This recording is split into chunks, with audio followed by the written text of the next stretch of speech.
Hello and welcome back to another episode of Tuba People TV, where we talk about Arnold Jacobs all of the time. Puddles and I are here in beautiful Elmhurst on this snowy December day with Paul Bauer, Dr. Paul Bauer.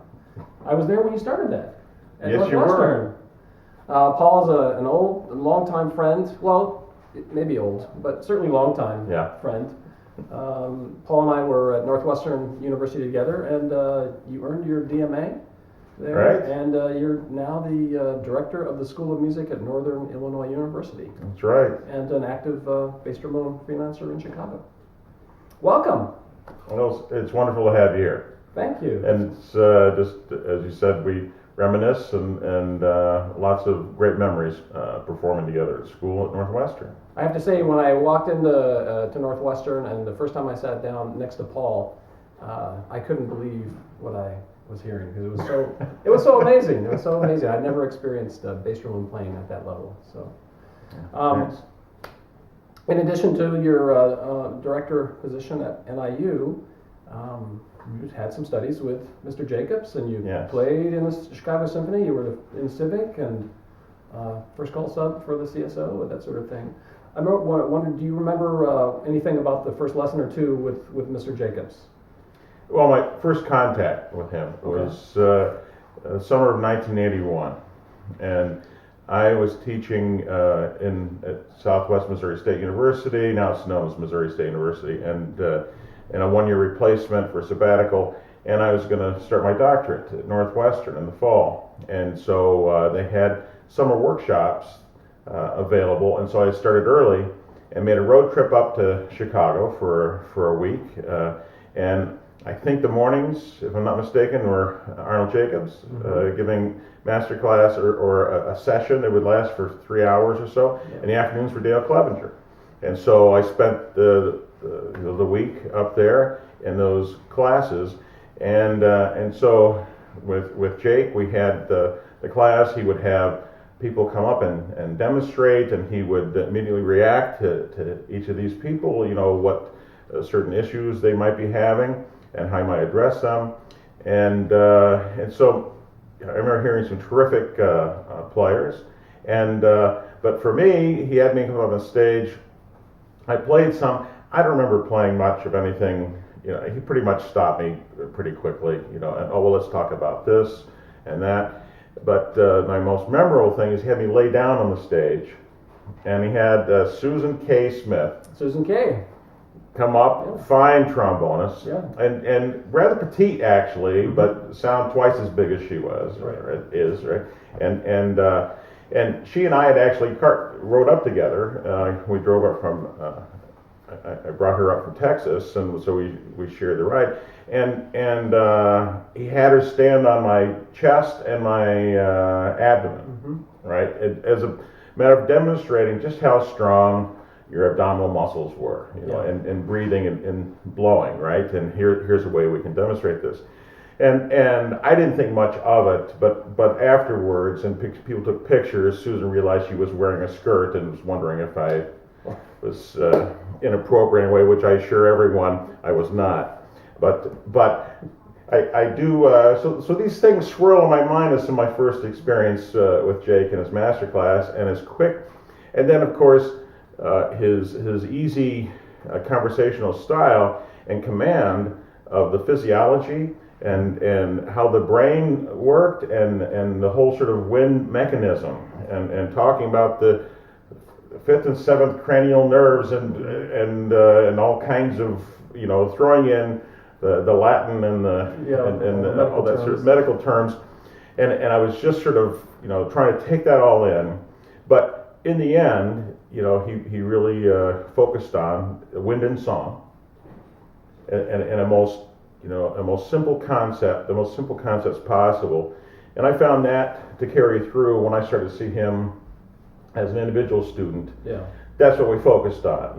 He had some of the contraptions and things that would breathe and blow on and whatnot, but it came down to no matter what I wanted to work on or was prepared to play for him, very shortly after we started, we would stop and go back to some very basic fundamentals of the wind and song. You know, I remember I've seen pictures and I've seen videos, and I think I may have even at a master class watched it live where he had the same scenario with usually a smaller person coming and standing on a larger person's abdomen. And my recollection of that is that he was trying to demonstrate that we have tremendous capability here. We can hold 100, 120 pounds here, and yet we only need up to 3 ounces of pressure inside the mouth, and so we don't need to think about big contraction states. Is that what you recall from that? Exactly. He talked about the potential, the strength you had, and how most of the muscles in our body work in opposition, are paired, and no matter how much you might try to use those 100 pounds or 150 pounds of muscular strength, the opposing muscle will not let you use all that. And so, in effect, you have lots of potentially wasted muscular effort and tension. It's not needed. Not needed, and it's physically impossible to use all that strength anyway. So why use it? Why try? Why try? So, trying to keep the ease. He would go on and talk about, especially low brass players, how that we might get up to maybe not even a pound of actual pressure that you could blow, and much of what we do, even at high dynamic levels, would happen at much less than a pound of actual air pressure. Right. Yeah. Which I learned, by the way, when we were at a party. You may not have been at this party. Trying to figure out. We thought we were going to be quite creative with using a fire extinguisher as a beer dispenser. Oh no. And we said, well, we'll just blow into this, and we'll pressurize that just by blowing into that. I recall something about this. And we in fact proved the concept that we had learned from Arnold Jacobs, that you cannot blow many pounds of pressure, because we got almost no beer out of that damn thing. Well, okay. I'll just remind the audience that you were a graduate student and I was just an undergrad. So. You probably weren't legally able to drink that beer. Probably not. Okay. Paul, as I recall, you, of course, at Northwestern, you were studying with Mr. Grisafulli, and you had lessons with Mr. Kleinhammer. So, with your lessons with Mr. Jacobs, probably that was the least amount of lessons you had. But right. What do you recall from in the studio? What was he? It probably wasn't like repertoire, but what did he?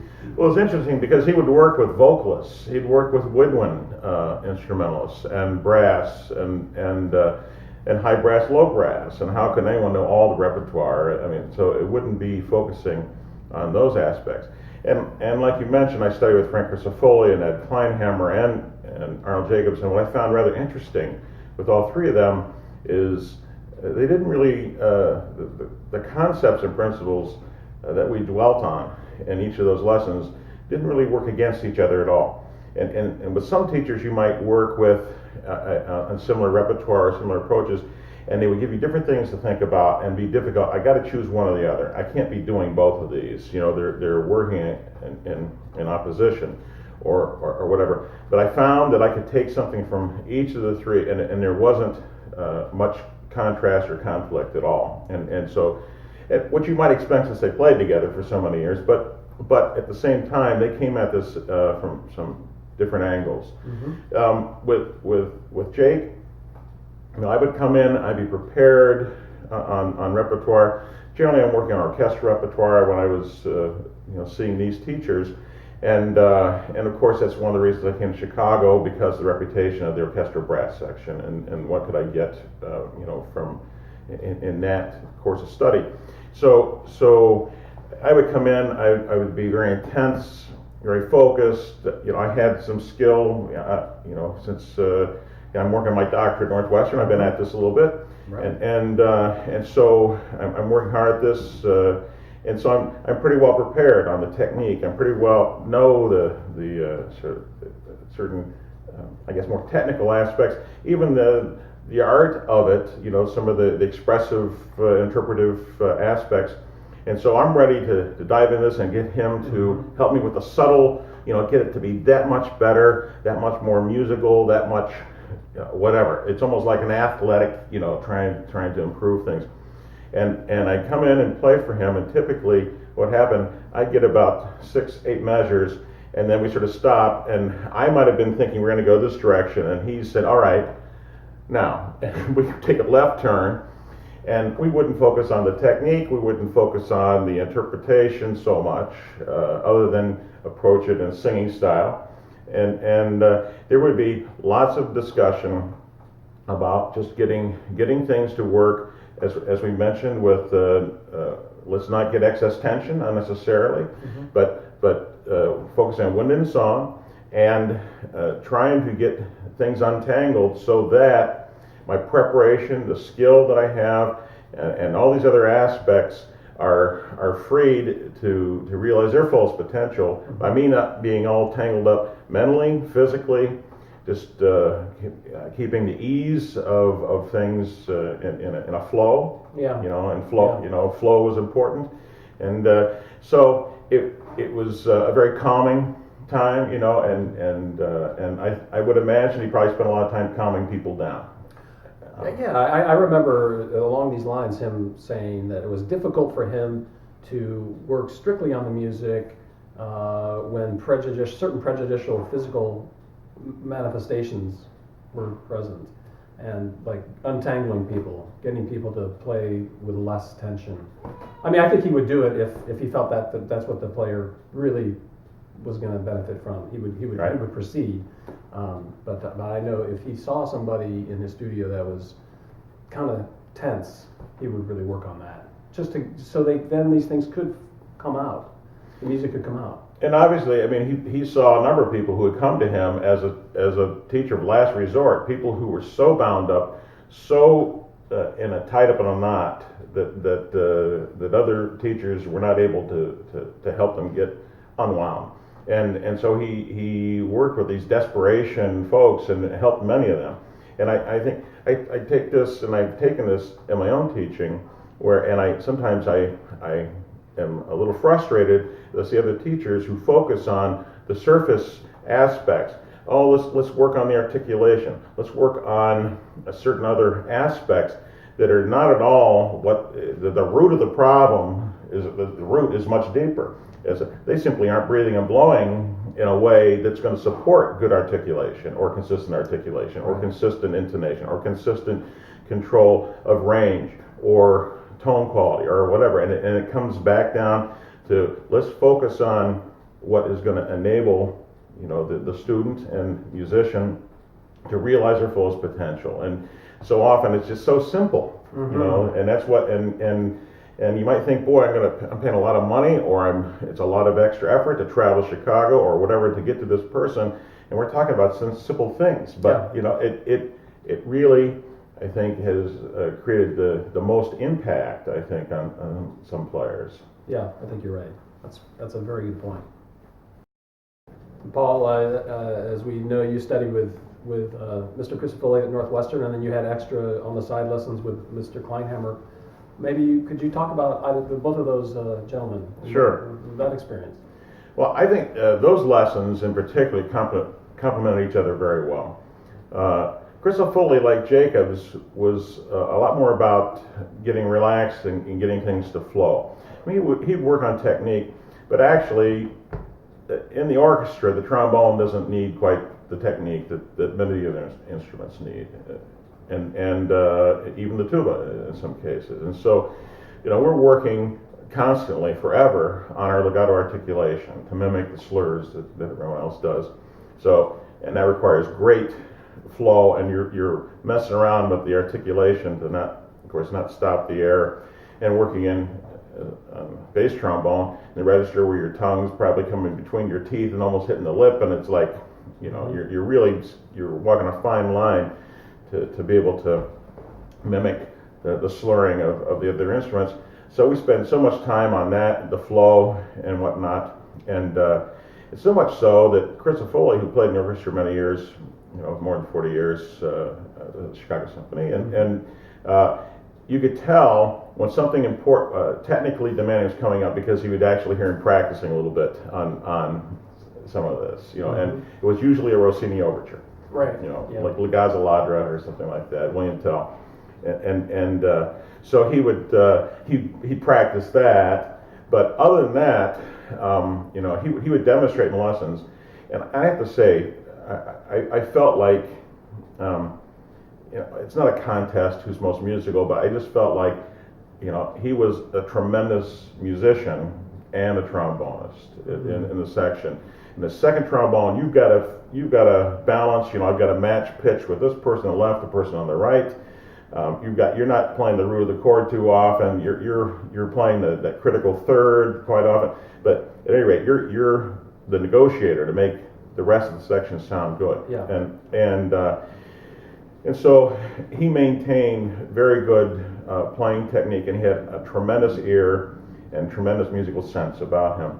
And some of this came perhaps from, I guess, he spent time playing cello, right. and he would use the concept of cello, and he would imitate what it'd be like to play with some vibrato or the string and the bow, sort of concepts for the breath and things. So but he was very much someone concerned about calming students down. I was very high intensity. I would get frustrated. We'd do excerpts and someone would come and not be as prepared, and I would get all upset. It's a waste of our time. He'd just be, calm down. Just relax. It's not worth getting worked up. And I remember, I did my doctorate there, and he was not the academic who's, right. who's going to lead you through all the technical things of writing and whatnot. Right. But I felt like as I approached the end of the path, what he felt was important, because I'm talking to him about a curriculum, through a 4-year program, or I'm talking about repertoire or other things. And he wasn't all that structured in that way at all. Much more reactive to what have you brought in, what do you want to work in. Yeah. But he would, at one point, I know it was important to him. I'm at the end of the journey, and he says, okay, here's some important things to think about, for the future. People are going to come to you, and they're going to be a mess, and you need to get them to relax and calm down. And yeah. it's a matter of just getting them and in his way, not so eloquently or repeatedly stated as Jacobs, with the wind and song and the relaxation, or the lack of tension, or however he might phrase it, but a very similar approach. I think, in fact, he and Jacobs were more similar in concept than any of the other trombonists. Mm-hmm. Now, we're with Kleinhammer. He was a very, very hard worker, very practicing all the time, yeah. Very committed, always prepared, always there an hour before every concert. Mm-hmm. Yeah, I'll tell you something in a minute here about people being there an hour earlier or not, but he always had an extra trombone in his locker in case his would have any problem. I've got the extra trombone ready. Wow. He would I bought his extra trombone, but he couldn't sell it till the last night of his last concert. Wow. I paid him cash. On the way out, I met him out on Michigan Avenue. He walks out, okay, I don't need my extra trombone now, I'll sell it to you. Wow. A little cash transaction on the street there. And after his last concert, I left with his extra trombone. But he would take you through how to practice, and he could explain how you can practice a B flat major scale for a half an hour, 1 octave, and how to approach this, and he would do things. He loved to play, and this is where he's a little different. I think, like Christopher Lee Jacobs would approach things musically in a very singing style, and really listen to what's going on around them. I think Kleinhammer approached it a little more philosophically, just thinking we're orchestral, we play broad, we play long. That's the general sort of overarching sort of approach to orchestral brass playing, and so he would basically says we articulate no. That was one of his favorite things to let's get away from really hard attacks. Long, and I remember him asked me, he says, so can you play me a tenuto detached scale? So I played the scale, ta, ta, ta, ta, like that. I guess that's not tenuto detached. And so he played the scale, and he had a reel-to-reel tape recorder he would use. He played ta, ta, ta, ta, and then he'd play it back half speed. Yeah. This is before all the magic we have now. Right. So, wow, what's this thing with a reel-to-reel, because you had like 1 7/8 and 3 3/4 and 7.5 inches per second kind of stuff. You take it down half speed, takes it down an octave, and down an octave, but it's exactly half speed. So you're hearing the same sort of key center, yeah, but it reveals things like you're under a microscope, right? Exactly. And so he'd play it back at half speed, and ta, ta. So there was a space there, but only if he played at half speed. But for him, see, that's tenuto detached. And so, but that's how he approached everything, sort of a very analytical fashion, and thinking, okay, we're in 4/4 time, there's a natural inflection on beat 1 and a secondary inflection on beat 3. And so, if we have a run of 8th notes, 16th notes, you're going to accent this note and this note. It's all very sort of cerebral, sort of approaching this in an intellectual fashion, not so much in a natural, what does the music tell me to do, or what's happening otherwise. But he is so focused and so methodical about this. Yeah. And that approach to playing, there's a lot to be said for that, because you are doing an athletic sort of thing here, yeah. and you need to be consistent, and so you need to devote some of your time to that kind of approach to the instrument. So you take that sort of really methodical approach and you combine it with the really musical song approach, and you've got the stability and the consistency of the technique and the musical thing. So yeah. It was a great compliment. Yeah. Wow. What a great opportunity for you. Yeah, it was wonderful. Have all that. That's amazing. Thanks. Paul, I remember in my own lessons with Jacobs being astounded by his sound and just this raw nature to the sound. It wasn't up close. It wasn't this really beautiful sound, what I would call beautiful. Mm-hmm. But in the hall, it was gorgeous. And I remember my very first time subbing in the Chicago Symphony, being drawn to Chris Foley's sound, mm-hmm. and of course Herseth's sound, and there was this lot of dirt in the sound. But in the hall, back up in the gallery, it didn't sound that way. You were sitting there a lot for several years. I'm wondering, do you remember any similar observation? Yeah, I think you have to consider. And this is something that all musicians need to consider, sort of the venue you're playing in. If you're playing for a microphone 2 feet away, and this is quite common, let's say as a trombonist, jazz trombone players, especially those that are really known for tremendous technique and control, like J.J. Johnson, and then maybe like a Bill Watrous or Irby Green, and others as you move into modern day players. John Fedchuk is a current person, and there's plenty of other people who play with great technique, the doodle tongue kind of stuff, but they wouldn't play an orchestral approach to this. They're not trying to project the sound to the back of the hall. They're playing to a microphone that's literally a foot away or 2 feet away in many of these cases.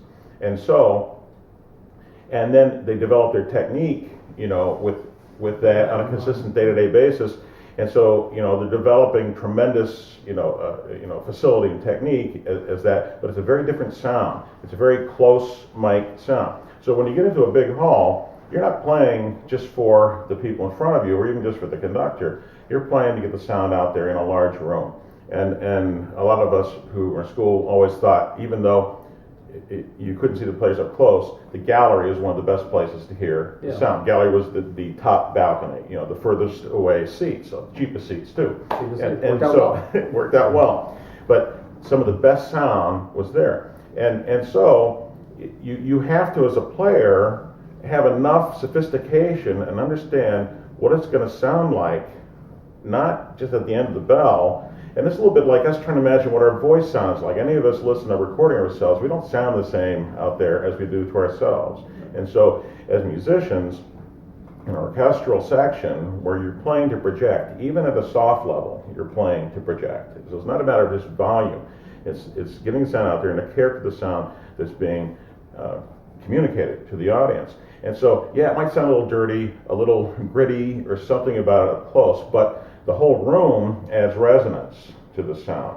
And so you need to understand as you hear this, and it's very obvious in some halls you get slapped back real quick, where the acoustics are not very good or favorable.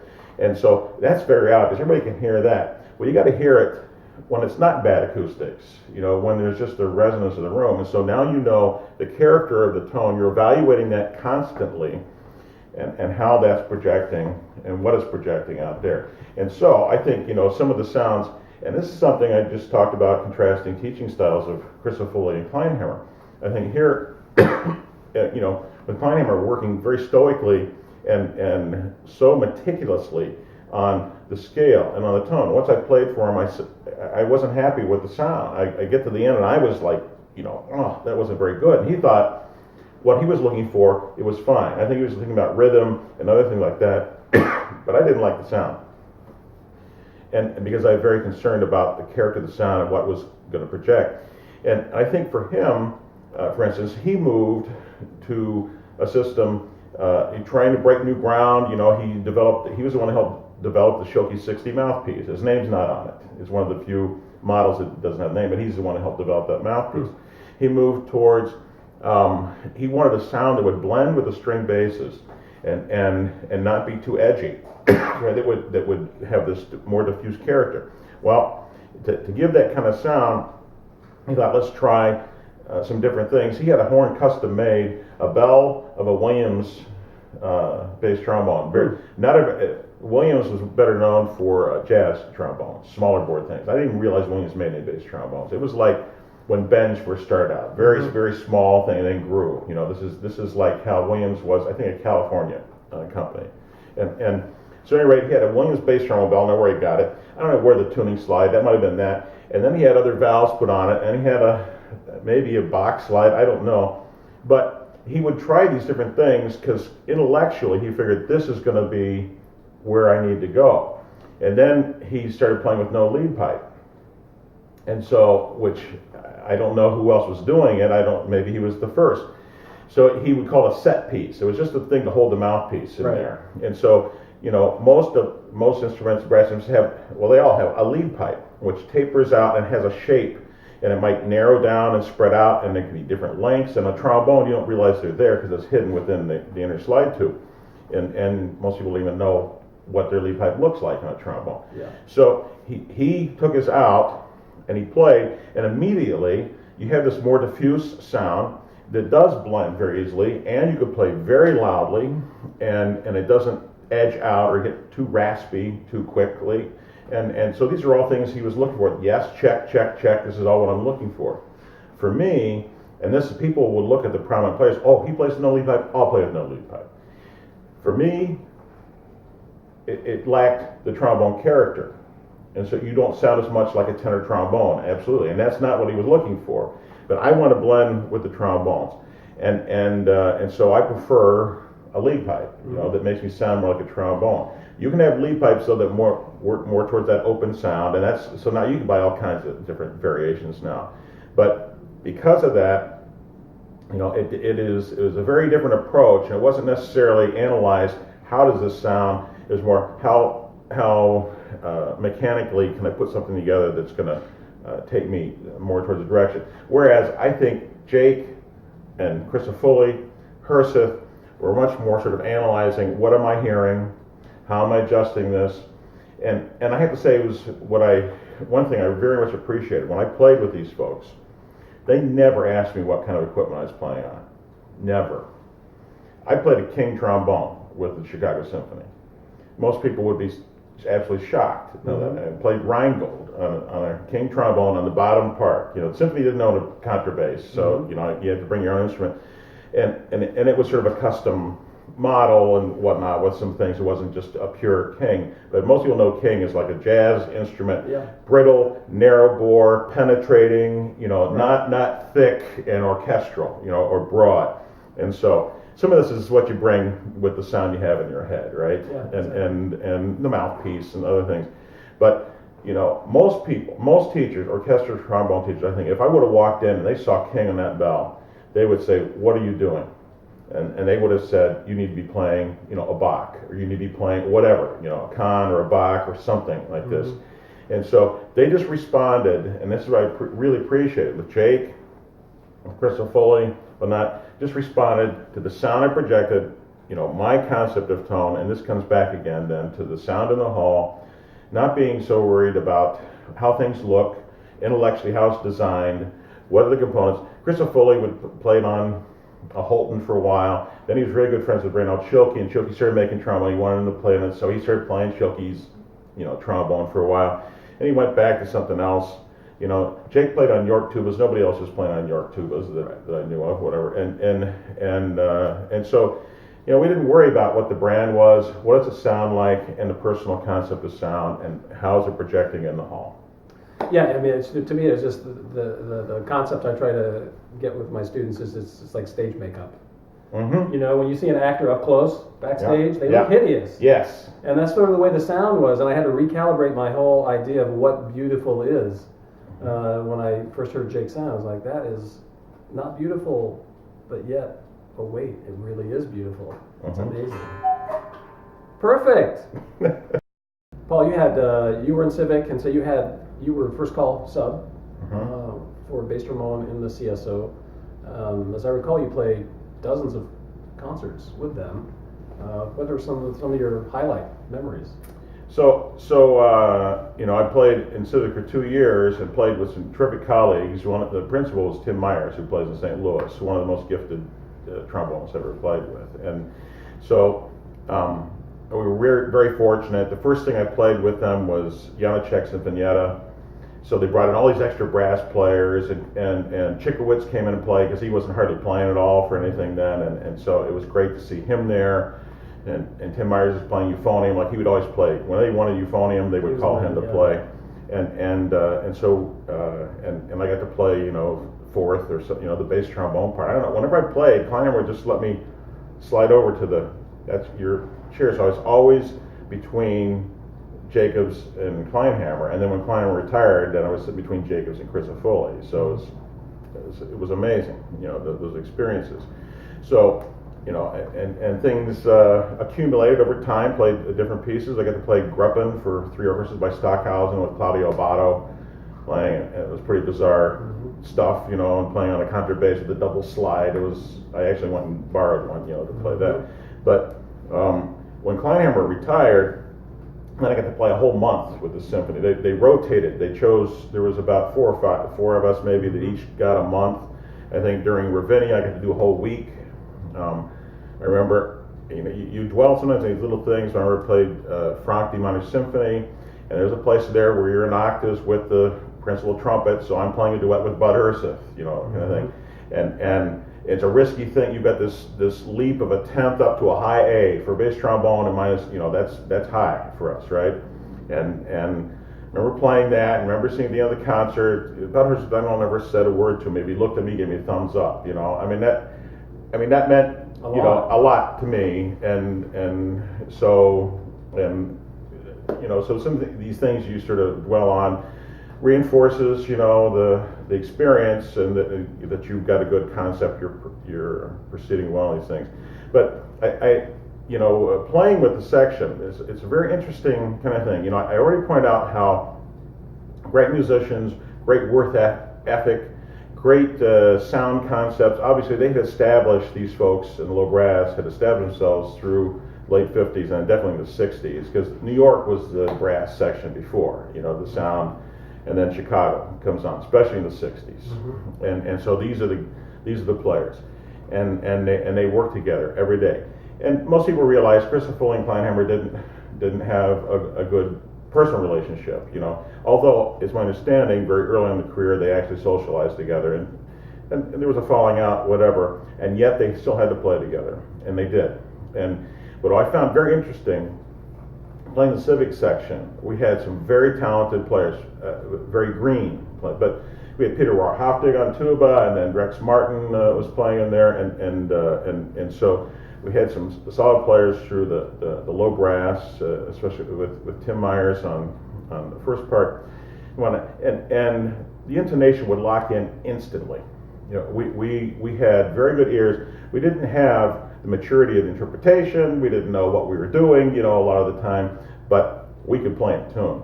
And I remember sitting in the section in the symphony and working through, and my gosh, they know the style. And they lay it down no matter who's conducting, sometimes in spite of who's conducting. Mm-hmm. And so I'm just trying to fit in and trying to, wow, this is amazing. But what I found was very interesting. We started rehearsing on a Monday or Tuesday, whatever it was. The pitch would be like really rugged, trying to find, where can I find where it's going to be in tune. I could play in tune fine. Jake played very well in tune, despite your recollection that I complained about his low B's, but maybe that did. But the thing is, we would by Thursday's concert, it would be a Thursday night concert, typically a Friday matinee, and then a Saturday night concert. And that Thursday night concert, Thursday morning rehearsal, I'm thinking, this is still not quite together pitch-wise. It would be pretty good Thursday night, and then Friday it's happening, and then Saturday it was really good. I felt like very comfortable. It's all coming together, and I found that was a very interesting situation for me as a young player coming in, and we all idolize. We think, oh, they play broad, they never breathe. Well, they're breathing everywhere, but they could mask it, and they know how. It takes breath to play, right? But we think as though they can play Tannhauser with one breath. It's not. It doesn't happen. And so it's very interesting to see how things evolve through time. Some things didn't instantaneously come together. Other things did, but it all came together in the big picture at the end. I remember saying something to Jay Freeman that we were playing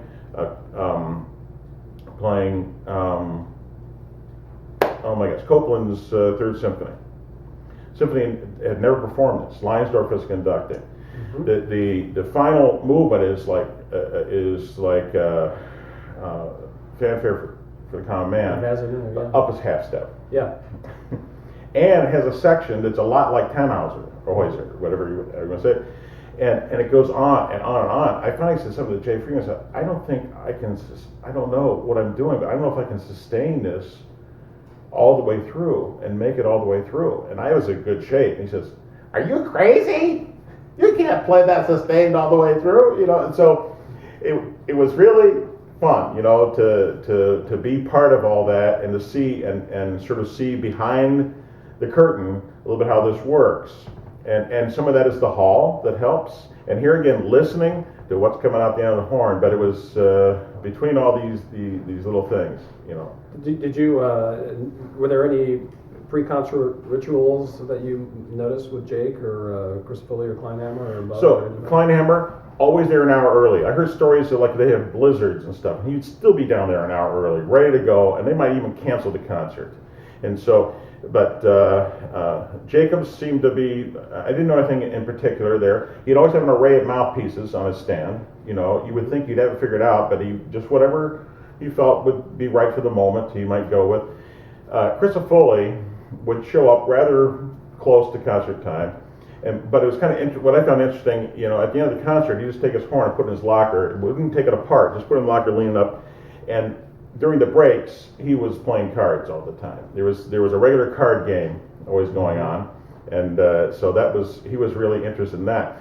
The thing is, it seemed for some of the people they were very, very focused, but a lot of them you have to realize this is the 10th or 11th time they've played this repertoire, and or so more. And they're not so inspired. Oh my God, it's incredible. In fact, I remember one person asking me, because I didn't play on every piece, and I literally I played the piece I was on, I ran underneath the hall, went up to the gallery, slipped in just in time to hear, and one of the other players said, why would you do that? I said, are you kidding me? It's the Chicago Symphony playing Wagner. And for them, it was just, it's just us doing more of the same. And so I found that I was very, very fortunate. Probably the greatest music I've experienced in my life was playing Rheingold with the symphony, with Schulte conducting, the singers from Bayreuth, and we were performing in Carnegie Hall. And there, they were like a bunch of college kids, very nervous, on edge, because they wanted to show how it's done, show New York, the people in New York, the players in New York, this is how you do it. And on edge, and nervous energy, and at a higher level performance, absolutely. Yeah. and that was something. Wow, that's amazing. How did it go? Well, if that was the final performance at Rheingold. We had done it 3 times in Chicago, and they used to do Monday night concerts in Milwaukee. Everybody would go to the train station and near Ravinia, like Highland Park, and you hop on the train, you take the ride up to Milwaukee, you play the concert. So we've done it 4 times already. But anyone who's played Wagner, any of the Ring, knows that the pieces are very long. The cadence, 2.5 hours. You right. The whole 2.5 hours. Concert version. This is the short one. The others are longer than this, and there's not a lot of obvious cadences. Things seem to connect and elide into another, and so it's not like you just sit back and you feel it. Oh, I know we're at letter B now, or whatever. And so for us, I think we might have sat there 20 minutes or more before we played the first note. And we've gone through all these different styles and sections and whatnot, and I'm reading 2 pages of music so far and haven't played a note, and you're counting, and I'm nervous. I'm the young guy, I'm there, don't want to don't screw up, and it's intense, and the Schulte's pretty fluid, you don't know what the heck's going on sometimes, the emotion is coming through clear, but the stick technique isn't always, right. And so you're trying to, was that this cadence, and then you're off, and then you find it again, I remember the very first performance, and I'm all ready and nervous, and Schulte's on the podium, he's about to get the downbeat, and Jake turns to me and goes, count. And so you're supposed to count for him? Yes. So, now, if he doesn't come in, it's my fault. And so, that's double the pressure. So after 4 counts of that, I figured out how to count. Right, and now, so we get to Carnegie Hall. So it's like I said, it's nervous energy. It's like a bunch of college students. It was fun for me to see how much they were all enjoying it. The energy was there. Right, at Carnegie Hall, there's no room. There's no green room big enough for the orchestra. Yeah. So you basically have room to throw your coats and your cases backstage, and then they're going to go on stage. If you're going to warm up, it's going to be on stage. There's no hidden place where you can go. So everybody's out there for sitting together where we wouldn't be normally. Normally you'd be off doing your own things, and now it's time to go on stage and play. So I'm probably sitting next to Jake for at least 20 minutes, and we're not going to play the whole time. And he's playing on a B-flat tuba, and of course he normally played on his C York tuba, or he had a couple of the C Yorks, and this one's a B-flat. I remember him sort of sharing with me. He says, last time I was here I could play this on the C. And just sort of admitting, he was getting older. Mm. He couldn't quite do what he wanted to do on that. He needed a little extra help on the B flat horn gave him, because there was some like a low E flat or something. Lots of low. Lots of low stuff, and this horn made it a little bit easier. He felt like, I don't want to say felt like he's cheating, but he was just sort of, I could tell he's lamenting, or just a little thinking, I used to be able to really do this, and now I need a little help. Now, in some of the other concerts at Orchestra Hall or wherever, did you notice, did Jake, I remember him when I would go to a concert, I would want to get there early just so I could listen to him warm up. Right. And really he was giving a little show. Right. You remember any of that? Yeah. Now, of course, he proposed. I keep on coming back to this Wind song, but he's so vocal the way he approaches, and especially with a little bit of vibrato, which I don't think he played with much vibrato early in his career. And I think this is something he developed over time as he felt it helped project. And we're talking about, we're listening. What does it sound like in the hall? Yeah. Does it sound a little gritty, a little dirty, a little this, a little that, and a little bit of vibrato helps carry the sound and make it project a little bit more and be heard a little more clearly.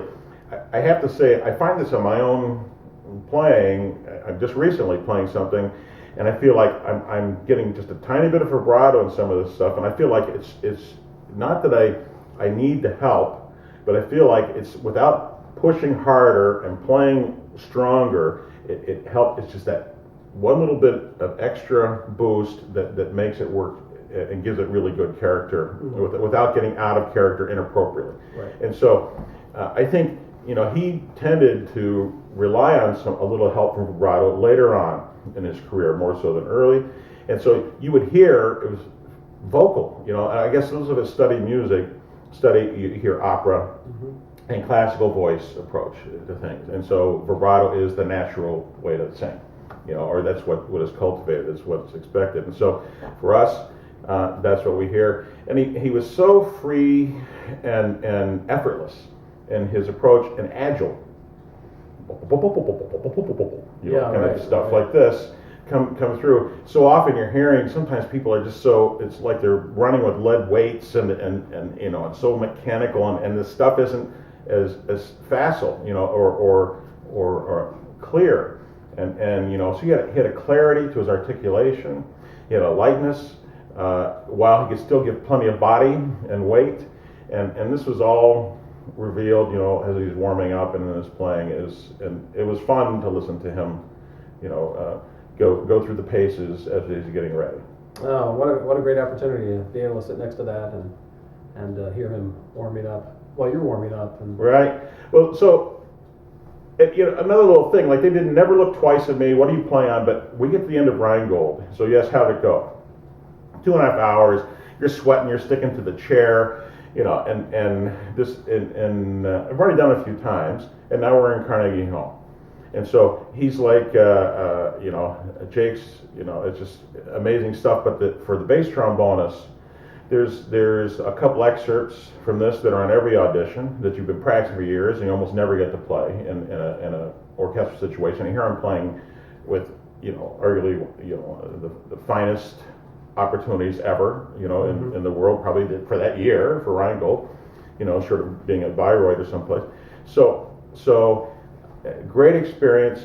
I'm getting nervous, but the whole thing ends with this bum, bum, bum, bum, bum, bum, bum, bum, bum, bum, bum, and the tubin are playing and all this kind of stuff, and then the bass trombone gets to play. Da, da, da, da, da, da. They're going over the bridge into Valhalla or whatever, and like, this is, you get the melody, you know, and it's you against the entire orchestra. It's not like it's doubled by all these other people, right? And so I'm playing against the Chicago Symphony and all these tube and everything. So I would take my stand, because the stand would be in the way, you know, the bell. And I'd learned this in big band playing. You got to leak into the Barry sax mic. You got to, you know, anything to be heard. Yeah. And so I put the stand down, push it off the side, so that, and I would play, so my bell would be unobstructed. I tried to do this really, you know, unnoticeable. No one ever flinched. No one ever said, "What the hell are you doing, kid?" Kind of thing. I just felt like, if I'm going to be heard against all this, I need every bit of help I can. I'm moving the stand down, I'm playing like this, and the whole thing finishes 2.5 hours with that melody finishing, right? And the adrenaline that is pumping as you're getting ready to play and as you're playing, it's incredible. We finish, and it's dead silence. I think, oh my God, they hated it. You know, there was nothing from the audience. Wow. It's like this pregnant pause, and then the place erupted, and it was incredible applause. And Schulte would take a bow, and this whoosh of sound. He signaled to the singers from Bayreuth, who were utterly amazing. Yeah. And this whoosh like this, and then he gestured to the orchestra, and it was the biggest, you know, thing of applause. And we were out there for 15 minutes listening to applause. They finally made us leave the stage because we're already overtime, and for every quarter hour, we made, I think, $100 listening to 15 minutes of applause. And so you ask how it goes. I mean, that's the ultimate experience I ever had, and it was you know, playing with Jake and some great musicians. Well, what a great story. I mean, it's such a great story that Puddles has just communicated to me that he wants to give you 2 thank you gifts. Oh, really? So we have this genuine University of Oregon duck cup. Yes. And we have this genuine University of Oregon duck malted balls selection. I'll enjoy my malted duck balls and my cup. And think of you. Thank you, Paul. Thank you, Mike. It's great to see you. Great to see you. And now back to you.